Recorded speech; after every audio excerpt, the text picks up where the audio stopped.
कि आज कुलदीप बिश्नोई से अगर कोई मिलने जाएगा तो वो दिल्ली में मिलेगा या लंदन में मिलेगा, सोनाली बॉम्बे मिलेगी, आपका भाई एक खेत में कहीं पानी लगाता मिलेगा, आपका भाई कहीं खेत में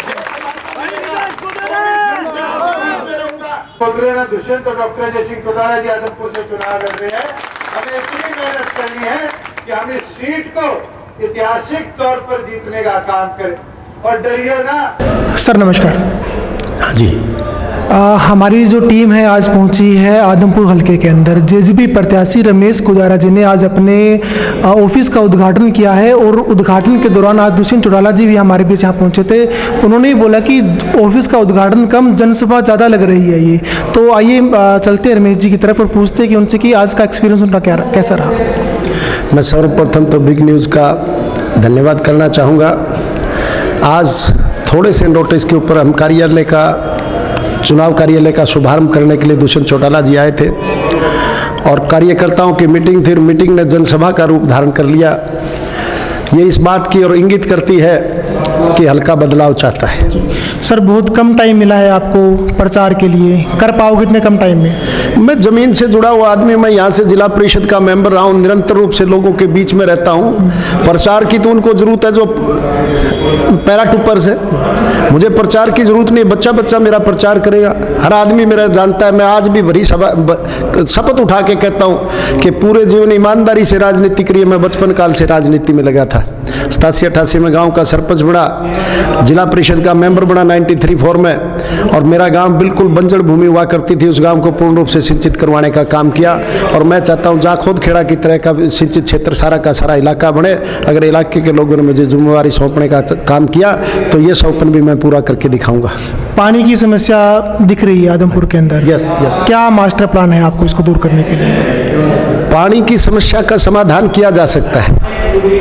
यहाँ से किशनगढ़ ब्रांच, अमर सिंह ब्रांच जो राजस्थान में अमर सिंह ब्रांच का रूप धारण करती है सिद्धमुख कैनाल के साथ से, इसको रिमॉडल करके इस ब्रांच के माध्यम से खारिया डोबी के पास जाकर के सभी नहरों में उसको मिला दिया जाए तो पूरे का पूरा इलाका सिंचित हो सकता है।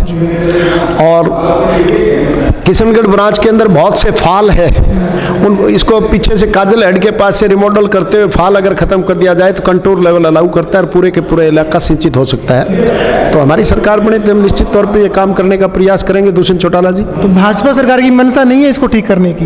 भारतीय जनता पार्टी को गांव गरीब और किसान से कोई लेश मात्र भी लगाव नहीं है। भारतीय जनता पार्टी की सरकार के आने के बाद में केवल मात्र जुमलेबाजी और जात पात का जहर घोलने का काम कर रहे हैं। धरातल पे विकास आपको कहीं नजर आ रहा है? आप आदमपुर हल्के के गांव जो पिछले दिनों पानी के लिए बुड़ाक गांव में आंदोलन चल रहा था, बुड़ाक वासियों ने प्रस्ताव पास करके कहा कि हम राजस्थान का पानी ला करके, नहरों से पानी ला करके पीते हैं। ये हरियाणा प्रदेश की सरकार के लिए लानत की बात है। उन्होंने प्रस्ताव पास किया था कि हमें राजस्थान में शामिल कर दिया जाए। जिस प्रदेश में इस तरह के हालात हो जाए तो विकास किस बात को कहते हैं? सर बराड़ा साहब के बारे में आपने बोला, सोनाली के बारे में बोला, बिश्नोई के बारे में बोला, और ऊपर से भाजपा वाले बोल रहे हैं कि अब की बार 75 बार, कांग्रेस वाले बोल रहे हैं कि अब की बार भाजपा को हरियाणा से बार, या जो भी है। तो बीजेपी भी क्या कहना चाहेगी इस बारे में? भारतीय जनता पार्टी से आम जनमानुष दुखी है।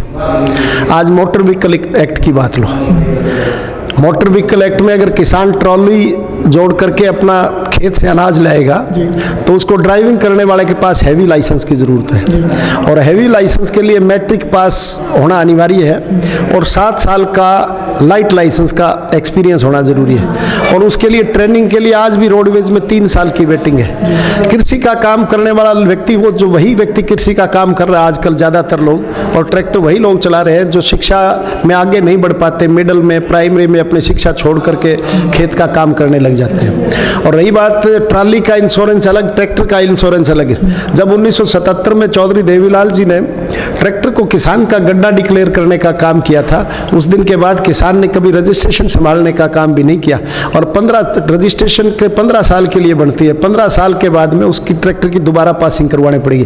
किसान लगभग सारा का सारा किसान, ये पूर्ण रूप से जिस दिन ये बीजेपी मोटर व्हीकल एक्ट लागू हो जाए, पूरा का पूरा किसान लाइन में खड़ा होगा।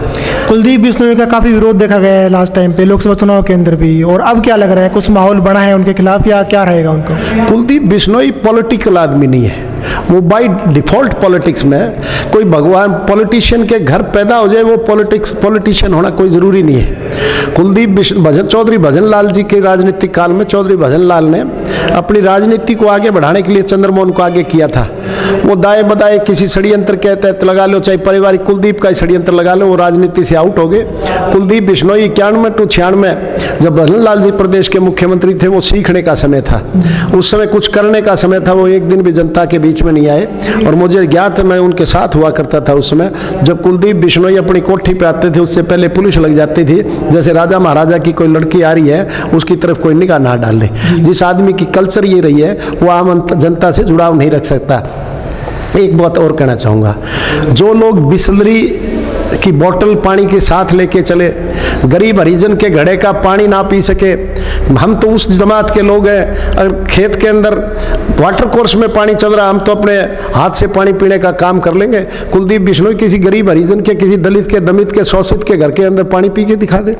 ये लोग 5 स्टार कल्चर के लोग हैं। इनको गरीब मेले कपड़े वाले व्यक्ति में बदबू आती है, किसान में इनको बदबू आती है। मैं तो किसान का बेटा हूँ, सुबह से शाम तक उनके साथ हम खेत में काम करते हैं। तो इसलिए ये इन लोगों को जनता जनार्दन ने जान लिया है और जनता जनार्दन इस तरह के लोगों को राजनीति से दरकिनार करना चाहती है। और चौधरी देवीलाल जी कहा करते थे, एक समय की बात है, चौधरी देवीलाल जी के पास कोई नेता गया तो उसने कहा, जी देखो जी मेरी ठीक ठाक पकड़ है। चौधरी देवीलाल बोले, भाई तू दिन में 3 बार सूट बदलता है। हरियाणा की राजनीति वो आदमी नहीं कर सकता जो स्टील के गिलास में पानी ना पी सके और जिसको मेले कपड़े वाले में बदबू आए। आज हजारगढ़ की कोठी में जाएंगे तो एक बुढ़ा और एक बुढ़ी, 2 पोमेरियन कुत्ते मिलेंगे और वो वोट डालने नहीं आएंगे। एक झोपड़ी के अंदर 10-10 वोट पड़ी और झोपड़ी वालों में इनको बदबू आती है। तो ये लोग राजनीति से दरकिनार होना इनका निश्चित है।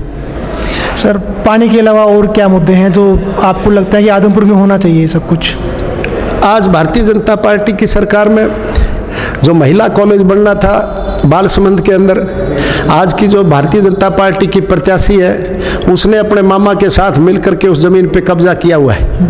जबकि कोर्ट का फैसला गांव के हक में, कॉलेज के हक में आया हुआ है, लेकिन सरकार उस पर कोई कार्रवाई नहीं कर रही है। सोनाली के मुख्यमंत्री के साथ, मान लो जो भारतीय जनता पार्टी के साथ जुड़ा होने की वजह से, जो सरकार बेटी पढ़ाओ बेटी बचाओ का नारा देने का काम करती है, उसी सरकार में महिला कॉलेज के अंदर और उसी से पार्टी की प्रत्याशी जब एक बाधा बनने का काम करे तो भारतीय जनता पार्टी के लिए शर्म की बात है।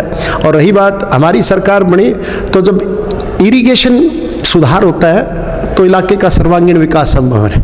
जब किसान के घर में अन्न पैदा होगा तो आड़ती की दुकान पे बिकने जाएगा, आदमी की परचेज पावर बढ़ेगी और परचेज पावर बढ़ेगी तो जनरल स्टोर से लेके परचून की और हर व्यक्ति का काम चलेगा। कृषि आधारित सारी अर्थव्यवस्था है। जब कृषि में सुधार होगा तो काम के मौके भी बढ़ेंगे। तो हमारा प्राथमिकता सबसे पहले है कि इरिगेशन के लिए, किसान के लिए वाटर मैनेजमेंट का काम किया जाए, इरिगेशन की बढ़ोतरी की जाए ताकि उनके बच्चे पढ़ लिख करके अच्छे अफसर बन सके, अच्छे काम कर सके, अच्छा बिजनेस कर सके। सर, एक लास्ट अपील आदमपुर की जनता के नाम। मैं आदमपुर की जनता से अपील करना चाहूँगा, जिस तरह आज दशहरा का पर्व है उसी तरह लोकतंत्र के अंदर चुनाव भी एक पर्व है। तो वोट डालते समय इस बात का जरूर ध्यान रखें कौन व्यक्ति आपका अपना है, कौन व्यक्ति आपके बीच में रह सकता है, कौन व्यक्ति आपको 24 घंटे उपलब्ध रहेगा, कौन व्यक्ति आपके अधिकारों की रक्षा कर सकता है, कौन व्यक्ति आपके किसान वर्ग की बात सुन सकता है। इस बात का ध्यान रखें। वोट कोई मंदिर का प्रसाद नहीं है, आया और उसे दे दिया, इसलिए मतदान का प्रयोग करने से पहले इस बात का जरूर ध्यान रखें। धन्यवाद सर, में जुड़ने के लिए। ठीक है, धन्यवाद, थैंक यू।